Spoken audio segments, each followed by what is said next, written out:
All right, hello and welcome back. MC1 Gamer bringing you another Unlocking Age of Sigmar. Yes, my knee surgery weekend tour is continuing. I have plenty of time to do more unlocking. So today we have Joshua Keal, and Joshua Keal and I have some history. Joshua, say hello to everybody. Hey, everybody.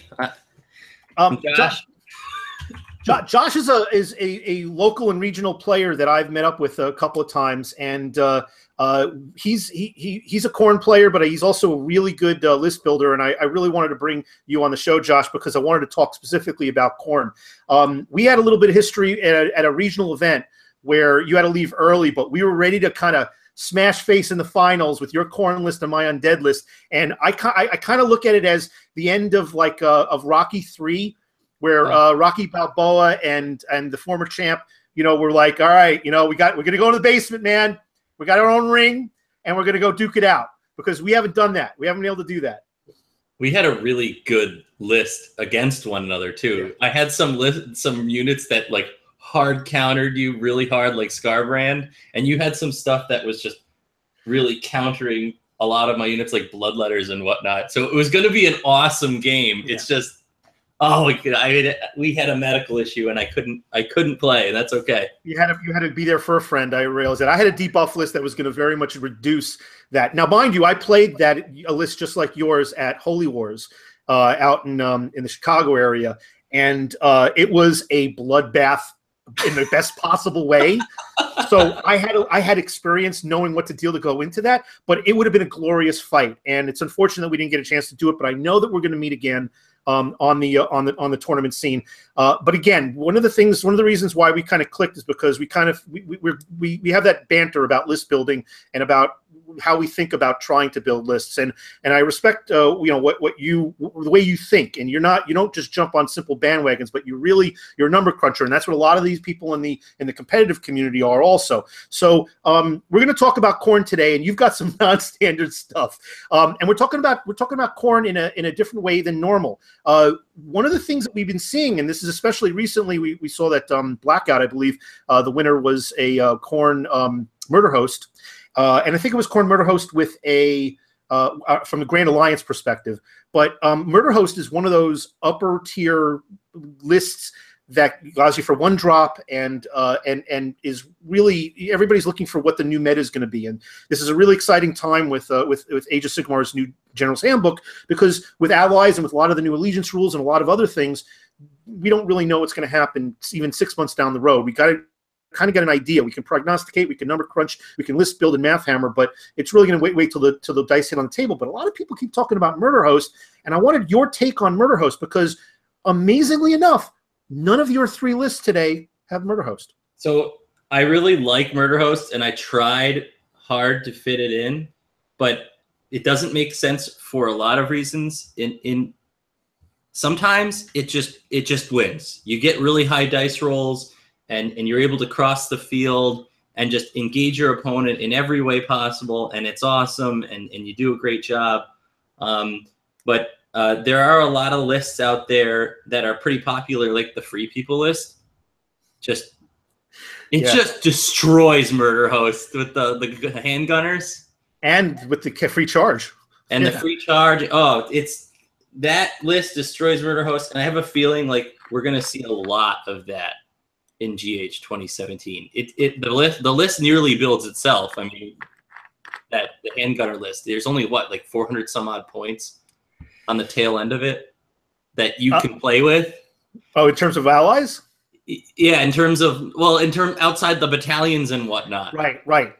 So if you don't have a lot of wiggle room, but it's really good, and it drops fast, and it's a hard counter to Khorne and the Murder Host. And so I had to come up, and then the other thing that concerns me when going Murder Host is Tzeentch with their Destiny dice. And I was talking about this earlier, but Destiny dice is kind of like you win the game before you even play it. I think sometimes you roll your Destiny dice, and if you get all ones or something like that, it's like, oh, I just get a bunch of free turns, and your opponent does nothing, because every time they go to do something, they're rolling ones. Any game deciding roll is a 1, and then you're screwed. Yeah, it is definitely, there's an effort right now to find hard counters to all the crazy things. The nice thing is that every army does have kind of its nutty thing. Yeah. You know? And that's one thing I love about GH 2017 is the more expensive battalions. What they really do is they force commitment. So if I'm going to take a battalion, I got to spend more than 100 points to do that. Like I'm losing an entire unit worth of guys. I'm using possibly even up to 20 extra models, 20 extra wounds, just for the sake of this arbitrary ability that helps my army in some way. And in the past, like Murder Host was only 20 points. So, you know, prior to GH 2017, I mean, Murder Host was amazing, but now it's 100. Let's talk about what that is. I want to pull that up. Why don't we go over what Murder Host is for those people that may not know? And you can go and jump down the line. I'm going to go and share my screen here. All right. So the winning Murder Host lists. Let me know when you have that picture up. Okay.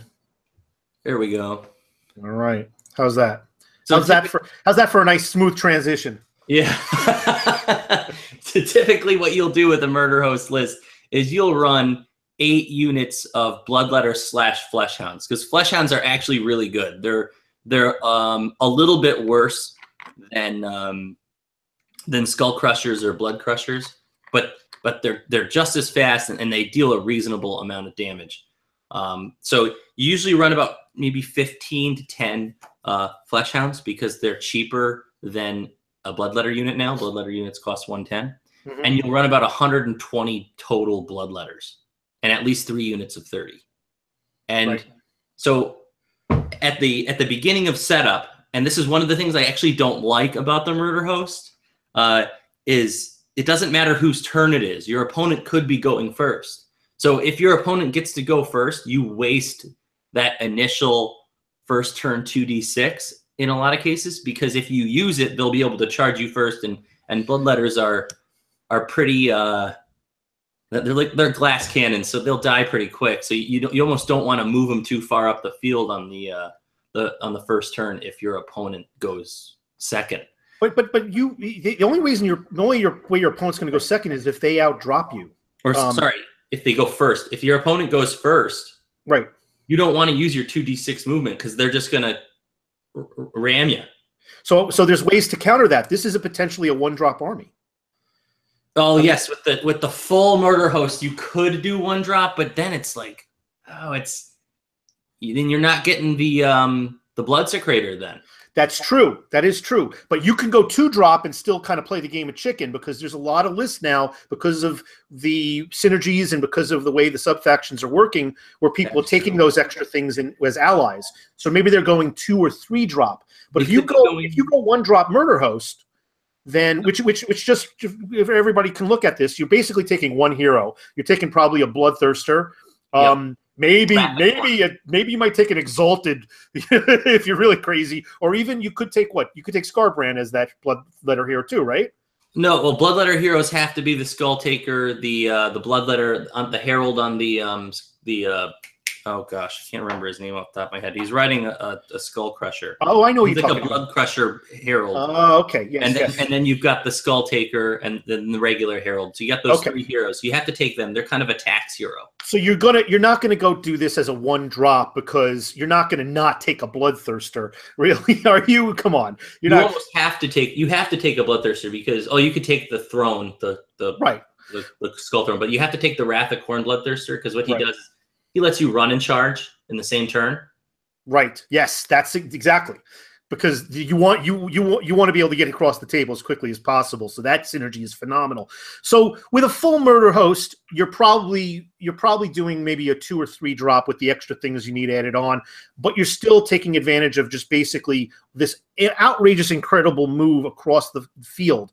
And now you're playing a game of chicken. Are you getting first turn or not? So I see exactly what you're talking about, and that's the problem. If you know how to deal with it, and that's the weakness of this, if you can't get that first turn, if you're going to try and get the better synergies and not go full Murder Host, you're taking the chance of screwing up your entire first turn charge, which can be devastating. So if you really commit to this list, you get that 2d6 movement in every single hero phase, in addition to the setup. So what you're seeing now is a lot of people fully committing to Murder Host. And that's kind of what I think the intention was in GH 2017. The problem with that is I think that those style of lists are a little weak to Tzeentch, for example, where they could just neuter your charge and then you effectively lose an entire turn because you have no shooting. Right. And whatever unit was in the front, I mean, these are massive regiments of Bloodletters. That's going to be your charge. And they're going to go next and they're just going to wipe you out. So let's pull this back a little bit, because we're not talking mostly about Murder Host here. Of course, we're really talking about what's not Murder Host in the Khorne. But why don't you tell me what appeals to you about Khorne, why it's strong, why it's effective, if people are looking to get into a new army, why they should consider Khorne, specifically Khorne Chaos. Give me your perspective on that, because what we're seeing here with this particular battalion, which is kind of like one of the new hotnesses, but has some strong counters, is that it's very successful. So tell me your perspective on Khorne in general.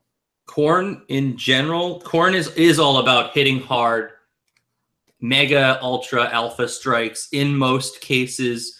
There is a list that I have that is a little bit more resilient. Well, actually, there's two lists that are pretty resilient that I have, but most Khorne lists are just about getting in your opponent's face, hitting them so hard that they can't retaliate. They're just so crippled by that first strike that, or let me backtrack a little bit there. You hit them really hard.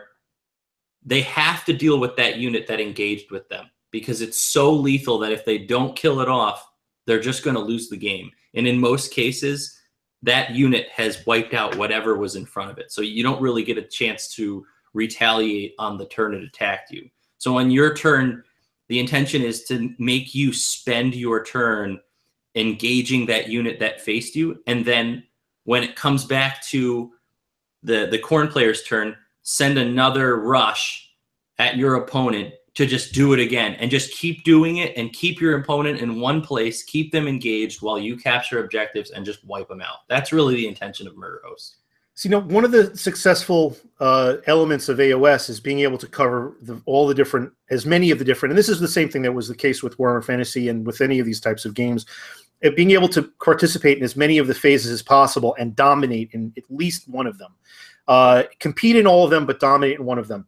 And what that usually means is movement, having some kind of movement shenanigans, being able to shoot, being able to compete in the magic phase, having some form of mortal wounds or mortal wounds protection or combination therein. All these different things, you need to have some element in that, or you need to be so good at one thing that your deficiency in the other is made up for. And what I look at Khorne is there's no shooting. Maybe there's some shooting on it, maybe like a bloodthirster. You might have like a whip in 12 inches or something, or you have the cannons. With on the demon side, you have cannons. There is some shooting, but it's not a shooty army, and especially that Murder Host, which has been very successful, is just not shooting. But it is so good, and it doesn't have any magic really. All right, but it has. You mentioned those couple categories. Yep. Really. They're so focused in movement and combat that it's just the other two don't even matter. Right. They're so good at what they're good at. So we're gonna go over some of your lists, and we're gonna go over some of the allegiance abilities. But we're not going to go over too much because there's like 10 pages of this stuff in the Blades of Khorne book. And so we'll just go over what is in your lists and what you're utilizing from it. But what I really wanted to talk about was what's different about Blades of Khorne. And let me just set this up. We've seen since the launch of Sylvaneth, they incorporated a kind of a terrain element that changed the way you list build and create a board control environment with the woods. It's really just part of their army. We have an environmental effect with Beast Claw, as well as just the focus on big giant models with lots of wounds and the ability to kind of absorb damage. A very fast-moving mechanic for which, or at least it was until it got nerfed a little bit, for destruction with Iron Jaws, and a lot of monster killing with them. We've seen with Tzeentch just kind of taking over the Magic phase with the Destiny dice specifically, just being able to really dictate when and where you want to do things. Every army has its mechanic, and when Blades of Khorne came out, they have a new mechanic of their own, and that's the Tithe system, or Tith, or however you want to pronounce it. Why don't you tell us a little bit about that? So a couple, not too many big changes in Khorne as far as the allegiance abilities go. The biggest change in Khorne as far as allegiance abilities go has been that GW finally dictated when you can actually use your blood tithes. You have to use them at the beginning of the hero phase now. And so before your opponent does anything, before you do anything, you got to use them. It's kind of a bummer, because what you could initially do is you could threaten, for example, if you cast a spell, I'll counter it with my blood tithe, and if you don't, I'll use my unit to attack you. And so you kind of put your opponent in this like position where they had to really struggle, and something was going to happen, and it was always going to be bad, and they had to make the right decision. You don't have that anymore, and that's a little frustrating. I wish that they made it so that blood tithes happened at the end of turn, or the end of the hero phase, rather than at the beginning, because it takes away a lot of the head games that you could play with people prior to GH 2017. But it's still very powerful, don't get me wrong. And I like that they've at least defined it, because in the past we've had a lot of issues where GW just doesn't define things and they let the community fight, and that's not cool. So I really like that they've defined that. The other thing that they did was one of the biggest things. There wasn't a huge impact on me because, quite frankly, I didn't use 2, but Bloodsecrator only affects one unit, or it only affects everybody once. So that's a huge deal. You can't stack Bloodsecrator anymore. Skull Reapers are 180 points rather than 100. I think they were 140 if I remember correctly. But that's a huge deal. It pretty much takes Skull Reapers out of the loop, because they become so inefficient that you're better off using either, they're kind of a hybrid role, Blood Warrior / Bloodletter, and it kind of takes them out of that niche, and effectively you're just going to either use Blood Warriors or use Bloodletters to fill it, because they're too expensive. Can you explain? Can you explain the blood tithe mechanic, maybe for somebody that's new, that's not familiar with it?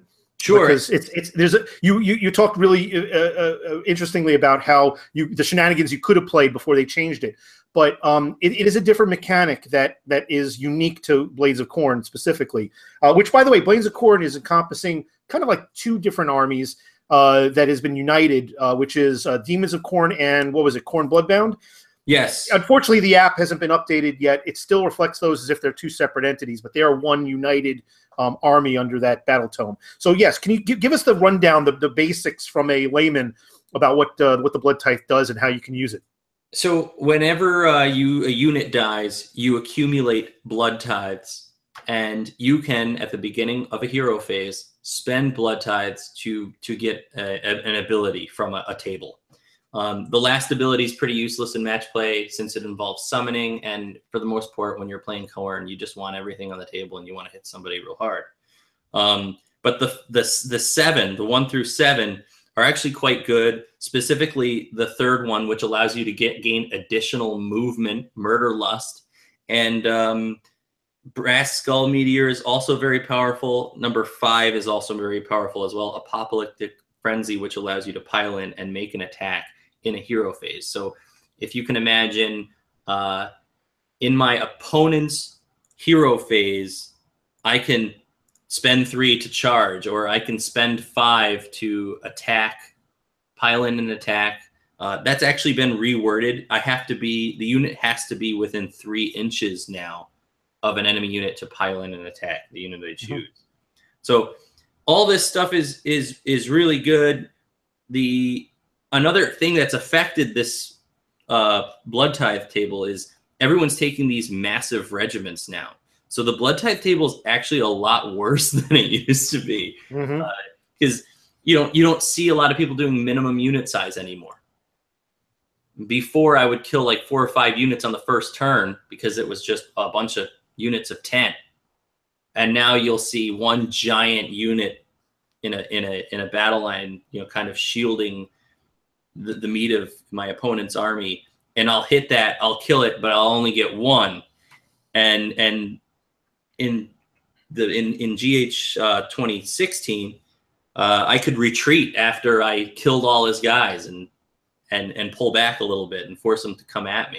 There were more targets of opportunity to generate blood tithes on the table. Yeah, and that's kind of weakened Khorne a little bit. Like, I've had games where I haven't gotten a single blood tithe point until like turn 2 or battle or combat phase 2 or 3, not combat phase, battle round 2 or 3, and that's unheard of. At least prior to GH 2017, I was just racking up blood tithe. But it's not just your opponent though; it's you also. Your armies, your units, your characters also, if they die, also generate the tithe, right? Right, but we're talking about just massive regiments constantly just being engaged. And it's like, well, it doesn't generate as much opportunity for generating blood tithe points as it once did. It's still good, yeah, but it just doesn't. And not until later in the game.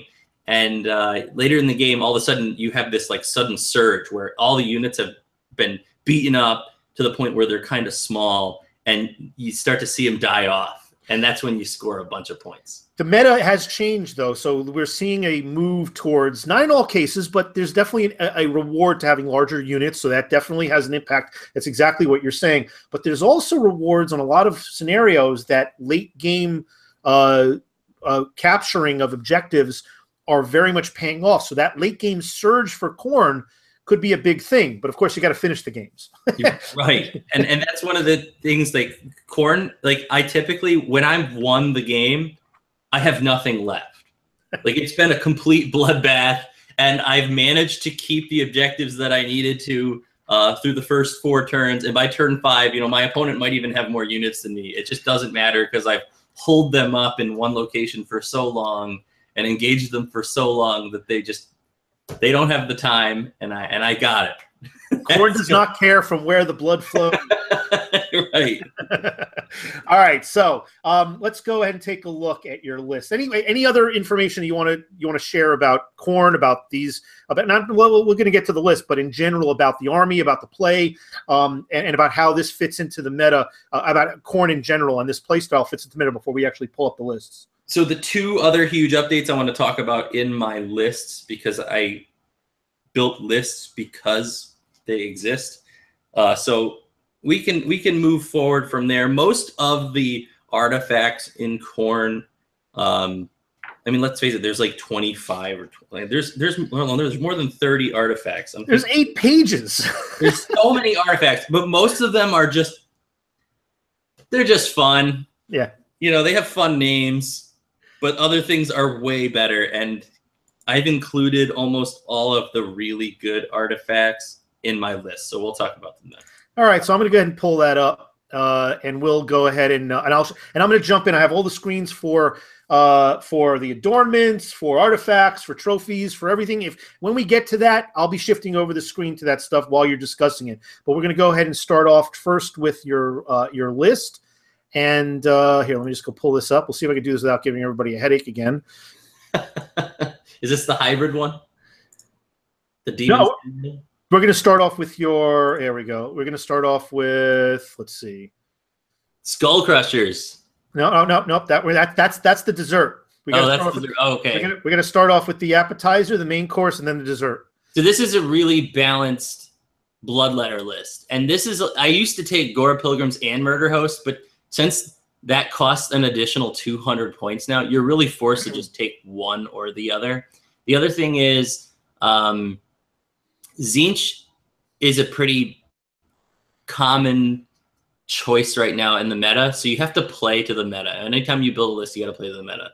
And this kind of circumvents a lot of Tzeentch's destiny dice. Tzeentch isn't really going to use their destiny dice to alter the attack rolls on your bloodletters, because there's like 90 of them coming in usually. That's just so insignificant. Usually they're going to counter the charges that you make, as well as alter their damage dealing rolls or their charge rolls or their spell casting rolls. So this list is actually pretty good against Tzeentch. What you've got here is Gore Pilgrims. If you're not familiar with Gore Pilgrims, I'll just go over each unit. Bloodsecrator first. He's one of the most important guys in the whole list. Why don't you bring him up here? Yeah. So he has this ability where he's a banner carrier. He can plant his banner. He won't be able to move. But what happens is everybody within 18 inches gets additional attacks in their combat phase, and they don't take battle shock. But one of the things that's more annoying to Tzeentch is Loathsome Sorcery forces Tzeentch to reroll successful cast rolls. So what you do is you plant this banner, and if they don't roll, they can't use their destiny dice on the first roll. Because if they do, they're forced to reroll the dice and lose the destiny dice. So they actually have to cast their spells for real, which is pretty it's pretty annoying for them. But that's only within 18 inches of this model. So what you do is you use the Gore Pilgrims, and the Gore Pilgrims extends the reach of this by 6 inches for each Slaughter Priest within 8 inches of the Bloodsecrator when he plants the banner. Let me go grab the Gore Pilgrims. Right. Why don't we describe? Yeah, go ahead. Keep going with that. I'm going to pull that up. There we go. So when he plants the banner, if he's within 8 inches of a Slaughter Priest, it increases that range by 6 inches. It does it again for the next Slaughter Priest. It does it up to 3 times. So you can get up to 36 bonus inches on his aura. But, 30 inches is plenty. He's usually at the 12-inch line in cover. But you throw him out there, and it really just forces your opponent to re-roll all their successful cast rolls. So the first one always has to use real dice, and that's really what it comes down to. Tzeentch starts to fail a few of their casting rolls. It's not guaranteed anymore, and unless they want to spend a lot of dice. Oh. I just want to say, to all my Tzeentch fellow Tzeentch players out there, that you'll actually have to roll. Now, furthermore, if they are successful, the Slaughter Priest can counter spells as well as the Bloodsecrator. We'll talk about that later. But so this is the support side of this this list. In addition, the Slaughter Priests, if you take the Khorne allegiance, they gain blood blessings. And with the Gore Pilgrims, the Slaughter Priests get to re-roll all their abilities if they fail. So you get a it's like casting a spell on a d6 on a 4-up it succeeds, but you get to re-roll all failed rolls. So it's pretty awesome, and you can pick from 6 different abilities. The only real relevant abilities in Blades of Khorne are Bronze Flesh is a blood blessing, and Killing Frenzy. And Bronze Flesh we'll talk about another list, but Killing Frenzy gives +1 to hit. Okay, which one are we on? It's a little bit better than Lord of War now. Okay, we on more reliable. Which scroll are we on now? We're the Blood Blessings, the Slaughter Priests. Yeah, let me go grab that. Keep going. All right, so Slaughter Priests, they both have Killing Frenzy. Brazen Fury is not a thing. But that's okay. So what you do is you have 2 Bloodstokers. They're kind of split up here. One of them has a Talisman of Burning Blood. Talisman of Burning Blood is an excellent artifact that just adds 1 to run and charge rolls for any unit within 8 inches of the unit that has it equipped. But Bloodstoker is awesome. He's probably one of the best heroes in the whole Khorne allegiance. You pick a unit within 12 inches, and this stacks. You add 3 inches to run and charge rolls. Yeah, it's something I think Khorne would like.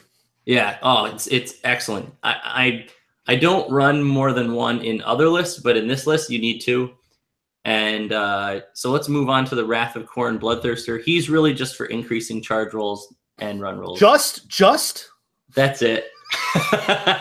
Just a 330-point figure with 14 wounds and the ability to waste just about any model in the game potentially is just for. Oh no, this guy's more the blood stoker.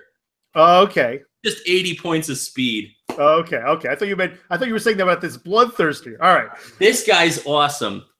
You take this artifact that adds 1 damage to all his attacks. Which artifact is that? It's listed in. I'll get it right now. No, I have it here. Hold on.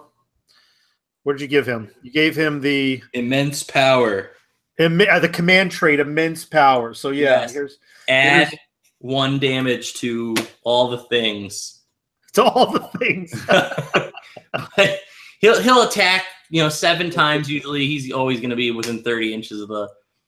Add 1 to the damage characteristic of all melee weapons. Yeah, he's only got 1, but it's got 7 attacks when within range of a blood secretor. So it's doing 1 plus D3 damage. It's pretty savage. And then he's got this fire breath. You just roll D3 mortal wounds at 8 inches. That's pretty cool. The flail, when it hits, it's insane, but it's got about a 50-50 chance to hit. Imagine you're gonna hit about 2, maybe 3 times a game, but count on 2. Don't count on 3. Yeah, because dice will eventually fail you. Right. But 6 damage. Because we're not Zinch. Yeah. So, and he's got 14 wounds. That's solid. He's got a 10-inch move. That's really good. This guy he's a beat stick. He's pretty awesome. But the best thing about him is his command ability. You pick a unit of Khorne demons within 16 inches. It's got good range. It's over 12. That's solid. And they can run and charge. But the ticker here is really you can add 1 to both run and charge. So he's really adding 2 inches of movement, which is awesome. Well, the run and charge is not a bad deal either. It's not, especially because it combos with Blood Stoker, and you can double whip. So Blood Stoker gets another 3, and then you've got the Talisman of Burning Blood, and you keep a little tail on the unit, so that way you can stay within 8 inches of him. So you gain 8 inches for the run and 8 inches for the charge with all these units combined. So you get a bonus of 16 total inches of run and charge. It's a minimum movement distance of 24 inches on the first turn. Minimum. That's if you rolled all 1s. Yeah, this guy's worth every bit his 330. He even unbinds with a debuff. And he gets bonuses to unbinding. You add 2 to result. So he's actually really good at unbinding, unlike most models. Yeah, that's huge. I like that. That's a nice little extra.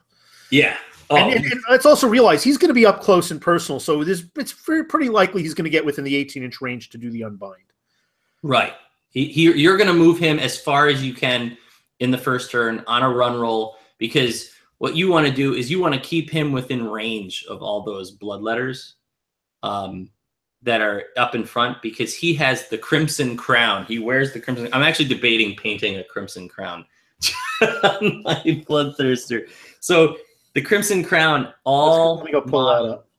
What? I'm going to pull that up while you're talking about it. Yeah. All models within 8 inches of this guy on a 6-up get additional attacks. So if you can imagine, we're pumping our Bloodletters +2 to hit. They automatically get +1 to hit. They're re-rolling 1s on the hit.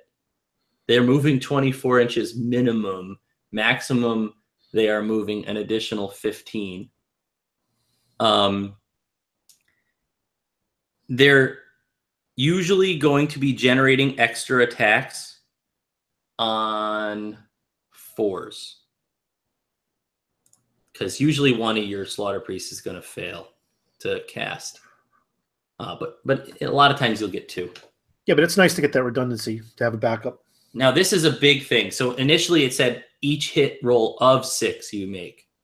So in the new FAQ, they updated this. It's now anytime it says something in the rules where make a roll of 6, it's 6 or more. Yeah, I have to take a look at that because there's up till now there's been a distinction. It may be a situational thing if it's not a blanket rule.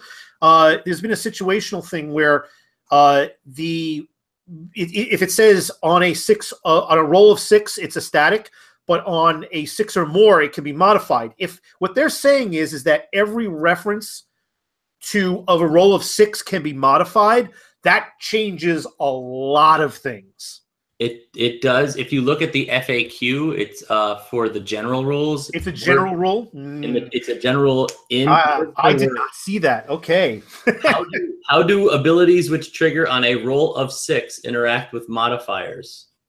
If an ability, and the answer is, in Warhammer Age of Sigmar rules, a roll of 6 is treated as being synonymous with a roll of 6 or more. That is, see, now that changes so much, because there's so many situations where things proc on a 6, where things initiate on a 6, and because of the debuffs, not just with Khorne, not just with Bloodletters, not just with these various different stacking shenanigans, but if that means that the debuffs are now a blanket impact on that, and the buffs as well, there's going to be a lot of changes that we're going to have to take a look at. I'm surprised that this hasn't been something that's been more talked about recently, because that's a very big basic change. But we'll get into that later. But thank you for pointing that out, because I'm going to have to take a look at that. Maybe that's going to have to be a topic for another show.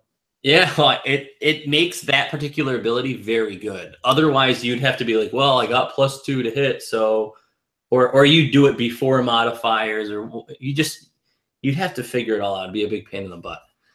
Yeah, but what it means is that a debuff can inhibit that. Right. Oh, where yes. it was static. But the flip side is the same thing. If you've got an army that has lots of bonuses that stack, then it not only does it counter debuffs, but it can vastly improve your situation if those debuffs are not around. That's a big deal. All right, so yeah, well, let's move on. But that's a great revelation. I had not seen that, so thank you. There's also another FAQ. So abilities that your opponent has occur after abilities you have, and that includes modifiers and whatnot, because they occur at the same time. So there was another FAQ, and this is a recent one. Let's see. Modifiers are applied after any multiply. No. 7. No, we'll come back to that. Let's keep it flowing. There's a lot of weird. Yeah, I'm gonna probably do a show that's just gonna talk about some of the FAQ stuff, just because there's been a lot. There's a lot of stuff before the GHB came out, the new GHB, but there's also the one that just basically had, I think, yesterday. And I just took a real quick look at it. Okay, all right, cool. So then you've got your 3. The Blood Warriors and the Blood Reavers are really just objective capture units. The Bloodletters are really meant to just like slam your opponent over and over again. And sure, there are certain situations like against Free Peoples, you really don't want to engage them until they split that like battalion up, because at some point they have to split it up, because they have to capture objectives. And if they sit on one the whole game, well, it doesn't really help them win. So if you're playing against Free Peoples, you don't really send your Bloodletters in, but you use them to cap objectives. But mostly Blood Warriors and Blood Reavers are for capping objectives or screening. And then the Bloodletters are just for engaging your opponent in successive waves and just beating them down turn after turn, and just crippling your opponent, forcing them into a corner, and winning. And then the Wrath of Khorne Bloodthirster is also a nice beat stick as well. Yeah, he's pretty good. Yeah. So usually you'll do about, I don't know, 40, maybe 50 mortal wounds on a charge. Let's talk a little quickly about those Bloodletters, because that's the cornerstone of this army, and they have a nice stacking situation. That's all right. It's nice. I like it. Yeah, let's take a look. Oh wait, I opened this up. Yeah, this high quality graphics here in tech. There we go. All right. Still with me? Yeah. All right.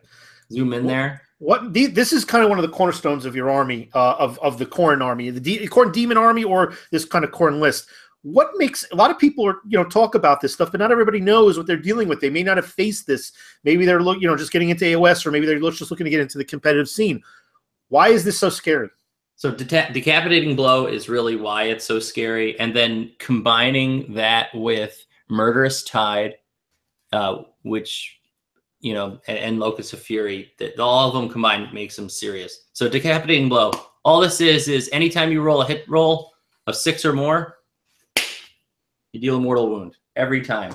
And that means you skip the wound phase. You don't roll wound rolls on hit rolls that are 6 or more, because any attack that would deal a mortal wound, you do not need to make wound or save rolls for. So you take all your hit rolls that you made on a 6-up, you set them aside. Those are now mortal wounds, and then you roll the rest of your dice for, you know, regular damage. Combine that with Murderous Tide. If you have a unit of 20 or more, they get +1 to their hit roll. So now they're doing this Decapitating Blow on a 5-up. And this combines perfectly with the new Massive Regiment rules. And then Locus of Fury, if you're near a Daemon hero of Khorne, you know, 8 inches, you know, that's our Bloodthirster in our case. He's tough to kill. You re-roll all your 1s. So any 1s that you make, that's okay. You re-roll them, and you probably get more mortal wounds. Exactly. So it's really just I think it's the most efficient mortal wound outlet in the game right now. It has the most. Well, there's only one other that's close and it's nearly as good, and that's the Spider Riders. Yep. Very similar method, and with the ability to kind of improve that with buffs, with proximity. Okay. Do they have all like the support that these guys have as well? I don't know if it goes as deep, because this is a much more fleshed out list with its own battle tome, but you can get to like a 4-up. Oh, that's not bad. That's exactly what you're shooting for with the Bloodletters. By, you know, just having a unit of 20 or more, you're on a 5-up, and then you've got your 2 Slaughter Priests with Killing Frenzy. Sometimes you'll make it to a 3-up, but most of the time you're going to have a 4-up. Yeah, so you need to have debuffs to mitigate that, and you need to shoot these guys before they get into range of you to try to reduce their volume. The crazy thing is you're not only going to take more than 1 unit of them, you're probably going to take max. But as has been pointed out in the chat by Nikki 8866. Because there's obviously 8,865 other Nickies out there. But the maximum on a lot of these units has gone down in cost when you take them at the highest quantity level. So they're actually that much more attractive to take at maxed out to get a little buffer before you lose that tier. Oh yeah, it's like 50 points more to go from 30 to go from 20 to 30. It makes no sense not to. Of course. So, and a minimum of three blocks or more, but minimum of 3. Yep. So they also have this like blood soaked. You can take the gore drenched icon, but it's counterintuitive because you're always taking a blood secretor, and he makes it so you literally don't roll for battle shock. So you can never get D6 Bloodletters into the unit if you're taking a blood secretor. So I always take the blood soaked banner. You just, let's see, add 1 to any charge rolls you make. Oh, that's an update. Let's see. Is it something different? Blood go soaked back banner? to that war scroll. That used to be different. All right, let's take a look. Where is it? What are we looking at? Add 1 to any charge rolls you make for it. For the rest of the battle. Okay, so each time your unit containing any blood-soaked banners slays a hero. Oh, no, that's not an update. All right, I was thinking something else, but that's still good. You know, it's just it happens sometimes. Most of the time, your unit's going to screen, and you're never going to get their heroes until like way late in the game when it's just totally irrelevant. So I've got some of the banners here. Let's see. Which one of the banners that you wanted that you want to give it? Oh, no, I take the Blood Secretor. I don't take any banners. Oh, okay, so the Blood Secretor it is. And we've already looked at the banners in Blades of Khorne are kind of poop. Yeah. They don't really do anything. So, yep. All right, and then you run your Bloodletters in there. You just keep engaging your opponent and punish them. That's it. This list is pretty straightforward. Yeah, and as we've talked about on many of these unlockings, if you're dishing out enough mortal wounds are key, especially against armies that have really good armor saves. You're bypassing them.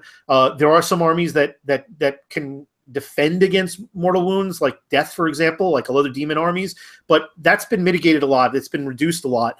It's not as easily able to happen. You're not doing it on a 5-up where there's not as many layered defenses of that, especially with death anymore. But it's there. It's possible. But the mortal wounds are basically, if somebody's got a 3-up or a 2-up, you're just going to go walk right by that. And if you can dish enough of those out, whether it's by range or by close combat, you're going to start removing models. And that's the name of the game. So that's great. That's what's scary about these Bloodletters. That stacking ability to make it almost, just a really high volume of mortal wound kick out. It makes them very, very dangerous. Once they get into hand-to-hand combat with you, they can remove big models as well as large units. You have 2 Talisman of Burning Bloods on there. There's really just one. We only can take 2 artifacts. Oh, okay, so who's that going to come off? It's going to come off one of these guys. All right. Right there, good. So the last unit we really didn't touch much on him. Slaughter Priest. Yep, let me go grab him. Slaughter Priest. Can't forget the Slaughter Priest. He used to be really bad before Blades of Khorne, because what happened with him was he only has a 16-inch range, and it's not like a shooting unit where you can move and then attack. He has a ranged attack that does D6 mortal wounds on a 4-up, and in Gore Pilgrims that's rerollable. So it's about a 75% chance to get it off, give or take. It's pretty good, but it only works within 16 inches, and it's a little reactive because you can't move and use it. So in the past it was pretty bad because your opponent would just stay out of range of the Slaughter Priest, and he's not that fast, and literally they have to move into range to get hit by him. So he was very avoidable. Now, because he buffs other units, he's so much better because he has a function on turn 1, on turn 2, and on 3, 4, and 5, he actually plays more of a defensive role. So if the enemy starts to push forward a little bit, you're dealing like 2d6 mortal wounds every turn to him. Sweet. Yeah, he's much better now than he was in the past. Very sweet. All right, so are we good with this list? Anything else that we missed? Yeah, that's good. All right, so this was the appetizer, okay? Now we're going to go to the main course, all right? And I like this. This is your not murder host Khorne list, and it's pretty effective and pretty scary. So let's go take a look at your next one. So your next one is not terribly different, but yeah, tell me what's new, what's different, why you changed the list to what we see here. And I see one thing, I see 2 things already that are massive, but this is your list, man. This runs completely different. So the Slaughter Priests, yeah, it does have Gore Pilgrims, but Gore Pilgrims is really just to shore up the die rolls when using Slaughter Priest's buffs and offensive abilities. Okay. In this list, you have 3 Slaughter Priests. So your Bloodsecrator is going to get a 36-inch bubble. Bloodstoker, he's really there to increase movement just a little bit and give you the ability to reroll wound rolls, but you only need 1 in this case. Aspiring Deathbringer, he's just another force multiplier. He's a general that allows you to increase the attack characteristic on all melee weapons in the combat phase by 1 if the unit is within 8 inches of him at the hero phase. So this is one thing. It's not really well defined. I don't know how he actually works. Is his buff a buff like Bloodsecrator, where when the combat phase hits, everybody within 8 inches of him gains, every unit within 8 inches gains bonuses to attacks characteristics? Which one are we talking about? We're talking about Aspiring Deathbringer. Yeah, let me go bring him up. Let's go read his scroll. Okay. Well, of course I did it the wrong way again. Oh, they think while they are within 6 inches. It's hard. This one, it's hard. I can't zoom in on this, so I'm going to just read it. Okay, so thirst for glory. If a Khorne hero is slain within 6 inches of this model, you can reroll failed hit rolls and save rolls for this model for the rest of the battle. Okay, that's sweet. Not bad. Slaughter Incarnate. If this model uses this ability, then until your next hero phase, you can add 1 to the attack characteristics of all melee weapons used by mortal Khorne units in your army while they are within 6 inches of this model. So I used 8. It's 6. I used 8 because 8 is Khorne's holy number. Almost everything in Khorne is 8. But this guy is 6. So effectively what you do with this list is you take your 30 Blood Warriors and you buff them up with Bronze Flesh 3 times. So you give them +3 to their save. And what? Yeah, Bronze Flesh does, what is that? That's a blessing? Yep, it's a blessing that adds +1 to save. Okay, so that's, here we go. Bronze Flesh on the blessing section. There we go. +1 of your save rolls for the unit you picked. Got it. Good. All right. You whip them with your Bloodstoker, giving them +1 to run and charge. And they're close to the Talisman of Burning Blood, so they get an additional 1. So they have +4. Nice. And then you take your Blood Warriors and you just gun it as hard as you can up the battlefield to create this kind of anvil, like I think the term is, where they can't get past it. All right. Yeah, let's take a look at the Blood Warriors. So this is really increasing the value of these Blood Warriors with these buffs. Right. All right. So these guys, they're 2 wounds each. That's no slouch. 4 basic save, not bad either. So what are they going to with these buffs? They're going to what, a 3? They're going to a 2. They're going to a 2. They're actually going to a 1, but since match play is match play, a 1 always fails. Right. But debuffs, it'll counter debuffs to keep you at a 2 typically. That's right. It'll counter rend. So you always be at a 2 for the most part. And every save that you make, you roll a d6, and on a 6, and this is unmodifiable, they deal a mortal wound. So they keep saving all the things. Right. And then every 6 that they after a save is a mortal wound. Are we sure that stacks? That save bonus? Yes. Okay. You know, that's great. Sometimes it doesn't, and that's pretty serious. That's awesome. That takes a not a mediocre unit, but it turns them into a really shit kicker unit. Right. So this is not good against like high mortal rend, like the spiders you're talking about. Right. The spiders wreck this. So it really is like, it's a meta game army.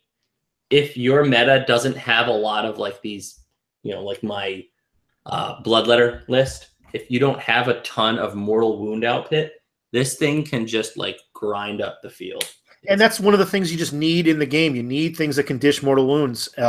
So clearly this is going to be a unit that you're not just going to just dump a lot of shooting with no rend or even low rend. You've got to find a way to get past that with this unit. Or you need to have a high rend or mortal wounds to deal with them.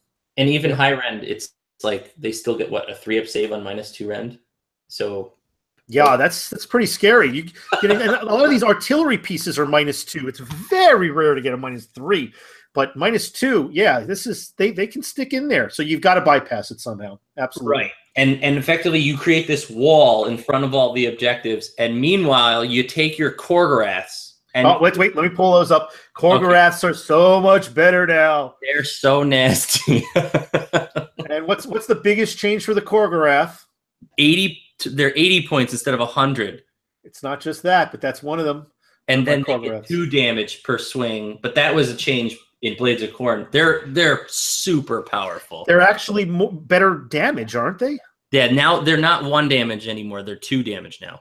So this is an old one. That's an old war scroll. Yeah, so this damage here on the bone tentacles, no, it's the melee. It's the melee, yep. Yeah, this is 2. Damage. Yeah, this hasn't been updated. I just pulled this off the website just basically yesterday. So that they've gone down in points. They've increased in their damage, and what a lot of people haven't done is they can run them in units. Yep. Well, the reason people typically don't run them in units is because they're trying to take advantage of the horrific Predator and Taker of Heads ability. Taker of Heads just lets them gain health if they kill a model. Horrific Predator, -1 to bravery to all units within 12 inches, all enemy units. So like they'll try to take them in separated, but really what I like is once they finally break the Blood Warriors, then you start buffing the Korgoraths. And they heal and deal mega damage. And meanwhile, you're still, you know, you're capping objectives with your Blood Reavers in the background. Very nice. You typically take the core grass and you run them out to the edges of your army, because the way your opponent is going to beat your Blood Warriors is they're going to attack the edges of the line. So that way you get less attacks. Right. And they want to stretch you out so you can't have an effective pile in and all this other garbage. And that's fine. The Blood Warriors can take it, but what your opponent can't deal with is while they're attacking your edges, you're taking your core rats and running them out to where your opponents are attacking, and the core rats just gobble everyone up. It's awesome. That's sweet. I like that. All right, you got another interesting unit that we haven't talked about yet that is the bane of many an army that has a big monster centerpiece. So Wrathmongers are like the perfect combination with Blood Warrior. God. I love and hate them. They are so awesome. You put them behind your unit of Blood Warriors so that when your opponent piles in, your Blood Warriors are getting the buff, and your opponent isn't. And it's so great. They deal tons of extra damage. They generate tons of extra attacks. If your opponent has a big monster, you send your Wrathmongers at them. They beat the crap out of the big monster because if there's multiple units fighting in the combat round, you just let your Blood Warriors go last because they're going to live. You send your Wrathmongers in. They beat up the monster, but then when the monster hits them, if one of them dies, you get to take your opponent's monster and attack whatever you want with it, including itself. Yes. I've had some very, very big models kill themselves as a result. I had a Frost Lord on a Stonehorn beat itself to death after taking on a Wrathmonger unit. And just yesterday, one of my buddies at a local shop texted me a picture of his Archaean. Archaean on the three-headed dragon killed itself because it couldn't get away from the Wrathmonger army, a unit. And, just by virtue of the fact that, you can't not fight. You're supposed to go in your combat round eventually and do damage. He had to kill one, and then he killed himself. Right. So these guys are just here to threaten. So your opponent can't put their big monster in to deal with the Blood Warriors. You put them in back, and you go, if you attack me, I'm going to retreat my Blood Warriors a little bit, and I'm going to hit you with the Wrathmongers. You got to shoot these guys before they get close. You got to finish them off with spells or ranged. You cannot engage, or you engage them with something you just don't give a shit about. Like One of the ways I neutered Wrathmongers was with a pretty large horde of zombies because I couldn't care less. Oh yeah, and they can't really deal with large hordes too well. Yeah, they do have a lot of attacks, but they're about as effective at attacking zombies as Fleshhounds are, and quite frankly, they're a lot more expensive. So it's a great trade for you. Yeah, you would need to find the right unit to put in with the Wrathmongers. That's just if you have the wrong combination, man, you're gonna end up very, very disappointed. Oh yeah. And everyone, for a long time, it was always like, when I buy a kit of Wrathmongers, what do I build? Do I build Skull Reapers or Wrathmongers? Well, I can tell you right now, after the points increase for Skull Reapers, Wrathmongers every time. Because you're always going to take either Blood Warriors to fill a defensive role or Bloodletters to fill an offensive role instead of the Skull Reapers, because they're too expensive at this point. All right, what do we got left on this list? I think we've talked about this list. This is good. All right. This next one, by the way, surprised me when I first saw it. It made me laugh, but then when I looked a little bit closer and you made a couple comments, then it made me cringe. And it put a smile on my face because it's so simple, but it's so scary. All right. So here's the dessert, guys. All right. Look at this wall of text. I think I gotta open the screen up a little bit. There's not a whole lot of elegance to this list. It's just smash your face and don't ask for apologies. All right. Don't expect any apologies. So tell me about this list. There's so much intricacy in making this list. We're talking about what's the battalion? The Brass Stampede. The Brass Stampede. Let me pull that baby up.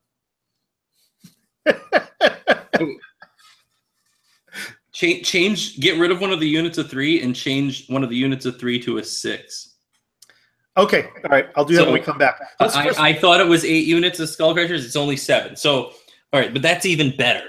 Okay. So get this. Here's what the Avalanche of Brass. On a 2-up, after you've charged, you deal D3 mortal wounds. Well, before we even go to that, what is the army? Oh. I'm so excited. It's just 2 things. It is literally just Lord of Khorne on a Juggernaut and 7 units of Mighty Skull Crushers. And how many total? Are amazing now. They used to be like 20 points more, and prior to the update, like I was complaining to GW about this for a while, and I guess I forgot to complain about Blood Crushers because Blood Crushers are yeah, they still suck. They still suck. They should be like 120 points. I know, but how many total of these are in the army now? How many if we add them up? Oh God, I think 12, 24. One of these should be a 6. Yeah, one of those should be a 6. 30, it's still 39 the same number, but 39. 32. Right? 32. 32. 36. Hey, it's your list, man. If you add it. It's a lot. A lot. Just put them in there until you get to 2,000. It's this picture coming at you. All right. Yes. So anyway, in the hero phase, if you run the maximum unit size for each enemy unit within 3 inches of a Blood Crusher or a Skull Crusher, you deal D3 mortal wounds. So you're always dealing D3 mortal wounds to every unit you're engaged with all the time. So that's awesome. And then in addition to that, if any unit ever gets wiped out, it doesn't matter if it's yours or your opponent's, you add 3 to charge rolls. So like that's absurd. So you get +4 to charge rolls because they have a built-in +1. Then whenever you charge a unit with one of these, every unit within, I think it's every unit within an inch gets to deal D3 mortal. They deal D3 mortal wounds to every enemy unit within an inch after a charge, and it's D6 if you have 6 or more models. That's why you want a couple units of 6 models, and they're even better with 6 models. So effectively, you just ram your opponent's line with all the units of your Blood Crushers, and this obliterates the free people. Oh, I think this obliterates a lot of things more than just the free peoples. So if you have it obliterates Tzeentch and free people. Those are the 2 lists that this really counters hard, because free people wants to shoot you after you make a charge, and these guys deal. It's after all your charges or after 1 charge?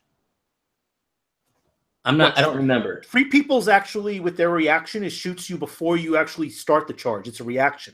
Okay, so it doesn't matter. You just go in and you just charge them anyway, because they... You might lose some of these guys, but they have good saves and they have lots of wounds. You're not eliminating everything. It's like 160 wounds or something like that. Yeah. It's absurd. There's like huge... They're less than 10 points per wound. Yeah, that's pretty good. and they all have rend, which is great, -1. It doesn't really matter against Seraphon, but you just trample over Seraphon. You don't care. Yeah, let me go pull up the Skull Crushers so people could see what the stats are, because not everybody may know this army or know the details here. So, this list is so points efficient. Oh, and then Lord of Khorne on a Juggernaut. So he's got this ability, his command ability.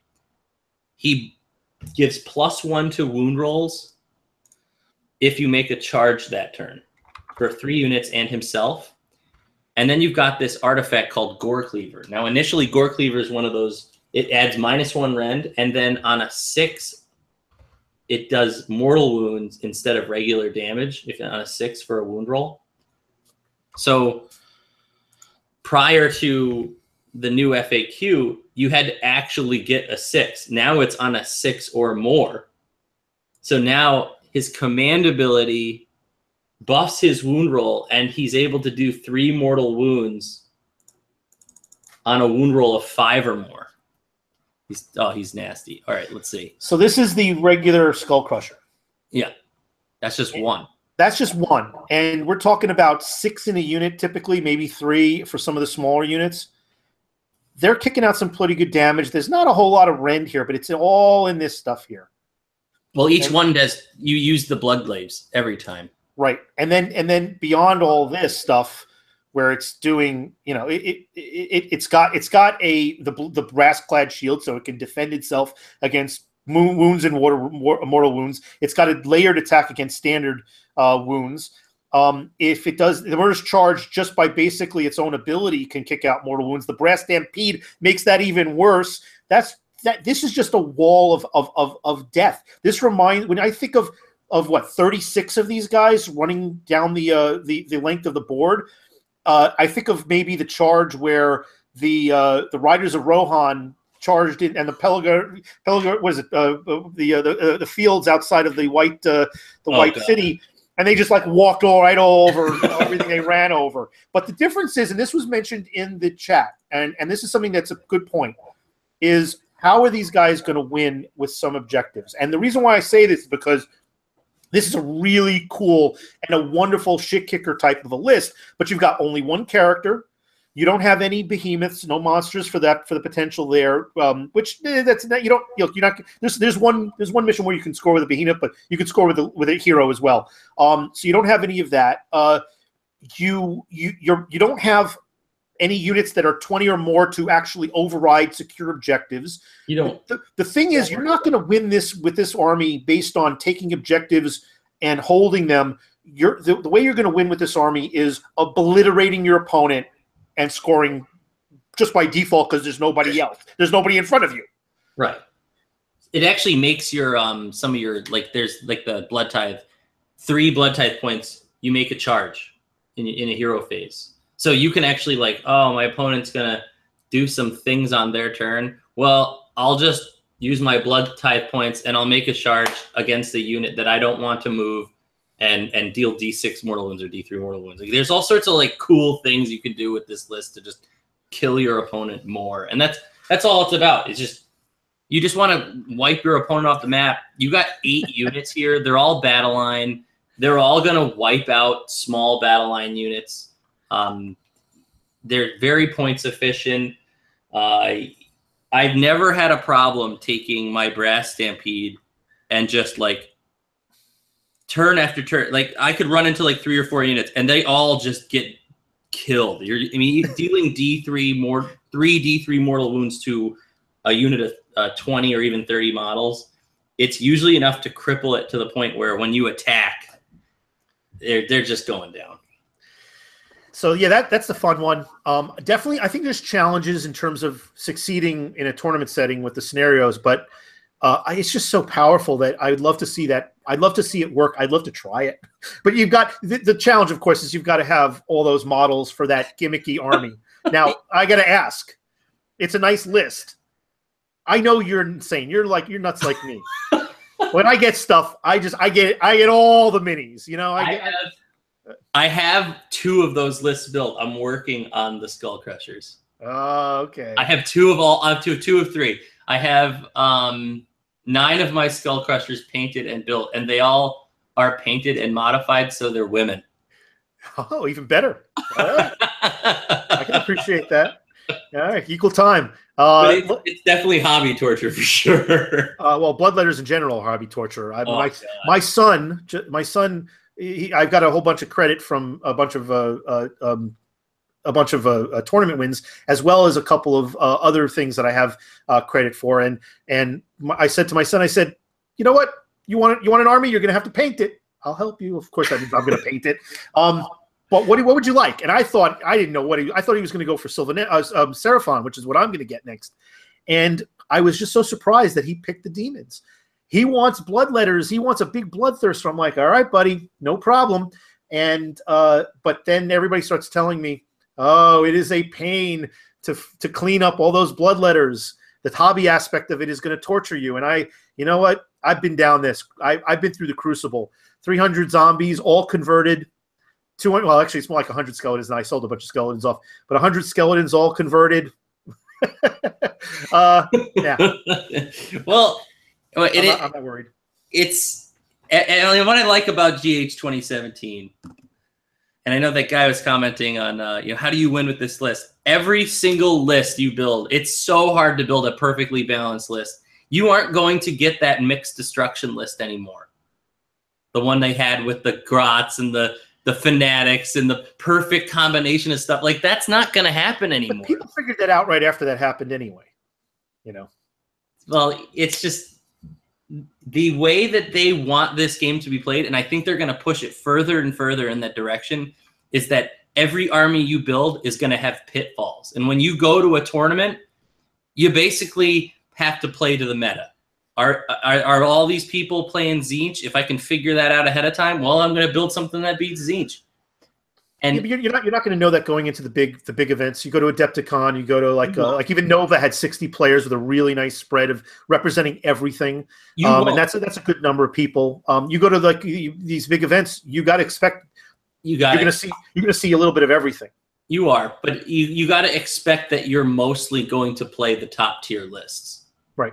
And if you run into a weird niche list that happens to beat your army, well, they got you. Right, but that's the beauty of, again, I agree with you. The idea that you have allies, the idea that you have all these allegiances now, there's a lot of ways to win. It's not, you have 6 more scenarios. Hopefully we're using all 12 from both books, because I think that gives us a much more diverse situation rather than just just a specific new 6, and that's all the new stuff that we're going to play with. I like having the array, but you have to plan for all possibilities. There isn't just going to be the 1, 2, or 3 lists anymore. Yes, we're probably going to see a top tier meta. We're probably going to still see Stormcast. We're probably going to see Fire Slayers rise to the top. We're probably going to see Seraphon rise heavily high up in stock. Well, especially after that game they showed on Twitch. Well, even there's other lists that's not even the fully optimized list. Right. All right. That's a good example of what they're capable of. But there's some lists out there that people are talking about, and I'm going to do a video on the 3 of them built around the idea of their battalions. But the point is that when you look at something like Khorne is a competitive list. They have several ways to be in the upper tier. Murder Host has been very successful, but it's got an Achilles heel. These types of lists, maybe not your third one, but maybe. I think the third one, I think that you would be surprised at how good they are. I'll tell you, every time I field those guys, I field 9 of them sometimes with the coming to a table near you in the future. I think that you would be surprised at how good that list performs. Well, we got to test it out. I got to test it out. Once you build it, I will provide the fodder. Hopefully the counter. Hopefully the spoiler. But potentially the example of why that is such a crazy and awesome list. But I'm sure we'll be seeing each other on a table regardless somewhere soon. So effectively, what I do when I prep for a tournament, when I build these lists, is, look, there's, like I said, there's always going to be a niche list that, really knocks your socks off. It just happens. Sometimes you go to an event and you get paired with that one guy who has that list. Oh, well, you're going to have to win the rest of your games. That's just the way it goes. and everybody else is in the same boat. So. Everyone else is in that same boat. Exactly. So really what you want to do is, because most events are Swifts, so you're getting paired against the people who are better and better and better as the event goes on. What you want to prep for are what you think the lists are going to be in those top tiers, because you're trying to win. And you expect that you will be on those top tiers. So if you think that Tzeentch is going to be on the top tier, you better come damn well prepared for Tzeentch. Like, that's just the way it goes. It's an exciting time, because again, it's not just 3 or 4 different types of army combos. There's a lot of others that are potentially difficult to deal with that you're going to have to address. You're going to have to answer a lot more questions now in the new meta. So the next 6 months is going to be very exciting. I think there's a lot more viable options. Like Chaos Dwarves, holy cow, they are so much better. It's another video. I know. I won with Khorne. But let's talk. Let's talk. We have 1 model left each. So tell me with Khorne, if people are facing these types of armies, you're the guy who wrote these lists, and whether or not you're the first or the whatever, it doesn't matter. I have you on as the expert. I know you know this army very well. Yeah. what do you need to do to kind of overcome these guys? What is the strategy or list building that you need to take into consideration to deal with these? So first off, the most important thing you can do when building any of these lists, except for the Blood Crusher list, that one's so straightforward, or the Skull Crusher. Practice, because there's so many AoE buffs in the Khorne army that like the first couple games you play, don't go to an event expecting to like do everything right, because you're gonna go there and you're gonna be like, oops, I'm out of range of this buff. Oops, I'm out of range of that one. And you're not going to get the full effectiveness of your army, and your opponent's going to be like, well, you can't take it back. You already did that thing. And then you're mad at him for no reason, and you're mad at yourself. And the tournament. Practice. That's the biggest thing. Practice your buffs. Know the AoE effects. Know every single buff, and know all the rules to the T. How they work, why they work, how many units they affect, what kind of units they affect, all that stuff. But to counter this unit, what do you got to do to dismantle it? Right. So countering units... these lists, I mean. So a shooty list, typically with the Bloodletter list, you just want to get in there and engage them, unless it's free people, because they engage you on the charge. It's reactive. But the typical shooty list, Cadron Overlords. What's the other one? The big one, Stormcast is pretty big. Yeah, Dispossessed could be shooty. Wanderers is shooty. I play against a lot of shooty lists in practice just because like that's what I'm weak to. And effectively what you want to do is charge in there with your first wave, hit them really hard, and force them to deal with that first unit. If you force them to deal with that first unit, then they can't shoot your heroes, because there's such an imposing threat with that first unit on them that if they don't deal with the imposing threat, they just die over in the hole. They just lose.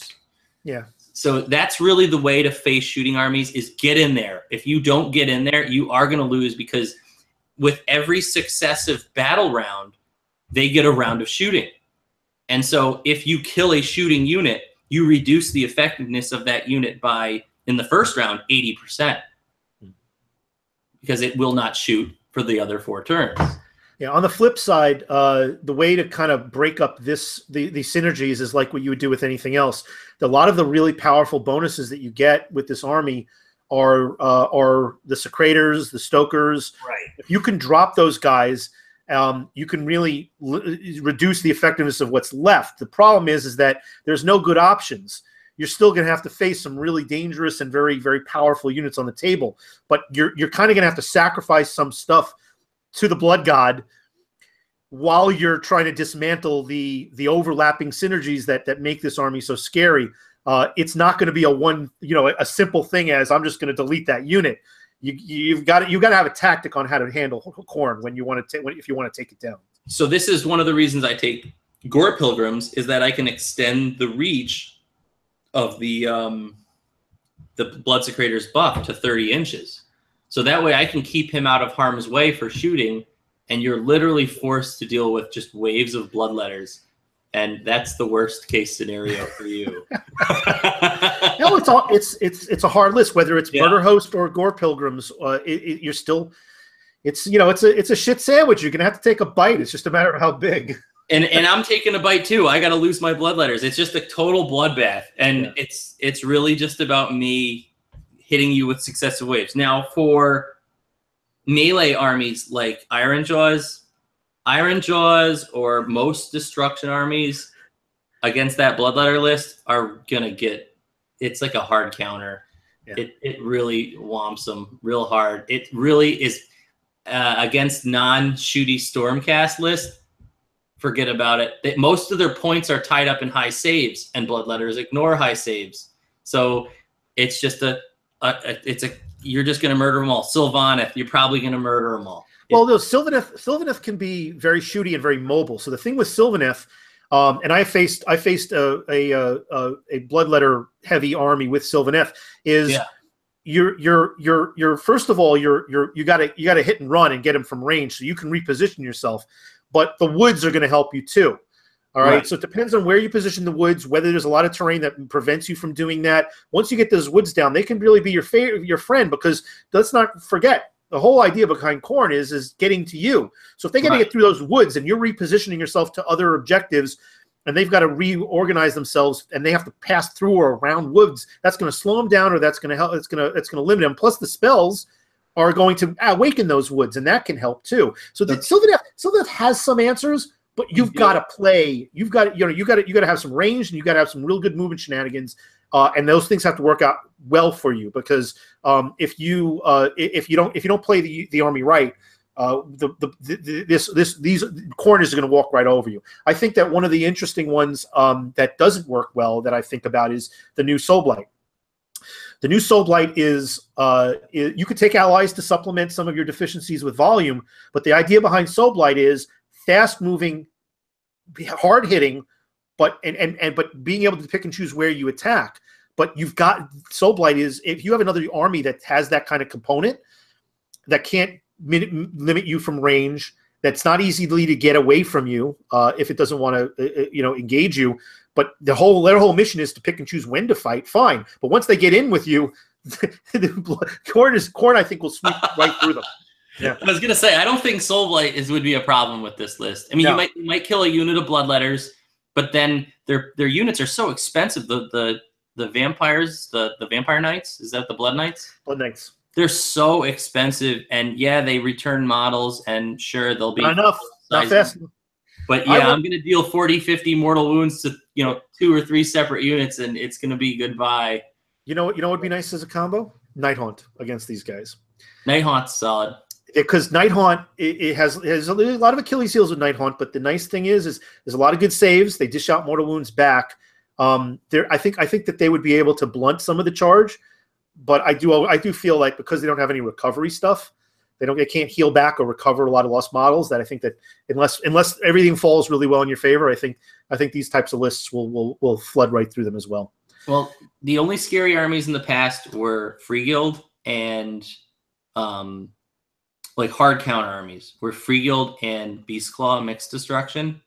Because what Beastclaw Mixed Destruction would do is you'd go in there and they would just use their fanatics, and you'd just be like, well, GG, because you just took my whole turn away.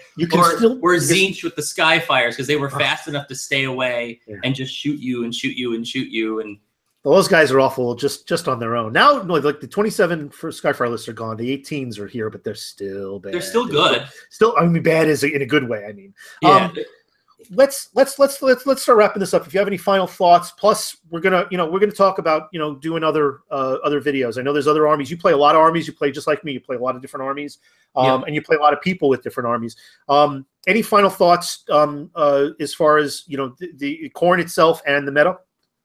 I think Khorne is positioned to be one of the best armies in GH 2017, and mostly because it didn't receive any crazy hard nerfs. It all works mostly the same way outside of Sael. You don't need Sael anymore. You don't. That was a crutch. Once Blades of Khorne was released, you didn't.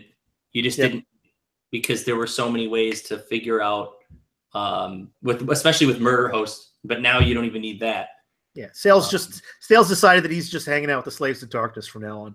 He's actually really good. I was actually considering sharing a list I built with Sael and a bunch of Chaos Warriors. But future video. I think he's just a better Nurgle guy. Future video. Okay, so we got to talk. I'm sure that you and I are going to talk about some destruction stuff. I know you're a big destruction player too. And we could also do a Slaves to Darkness one. So we will have you on again. Josh, thanks for doing this. I really appreciate it. Josh is he's a tournament player. Josh, you have a channel as well. Yeah, so Masterpiece Miniatures. We do a lot of battle reports. What is it again? Masterpiece Miniatures. We do lots of battle reports, and we do a lot of live game. We're starting to get more into live games as well. We mostly do AOS, but some of the guys really want me to put out some 40K games too, so I let them film that, and I kind of stay out of that. Don't hate. I love 40K's look, but there's just something about swords and shields and arrows, and I just love the engagement of Age of Sigmar. Okay, and you know what? Other people love the laser guns and stuff. I think that's great. Eventually, I will get sucked back into 40K. I know I will. But right now, it's all Age of Sigmar. It's all fantasy. So yes, check out Masterpiece Miniatures, and we'll put a link in the notes below, and we'll have Josh back on, and tune in again. We're going to have some more stuff. I don't know have anything definitively scheduled so far this week, but there's some stuff in the works for additional unlockings. And again, we're going to have Josh back on for some future ones as well. And let us know what your lists are, what your thoughts are about these lists, how you might change them, and what your experience have been. Feel free to discuss that in the comment section. Have a great day, everybody.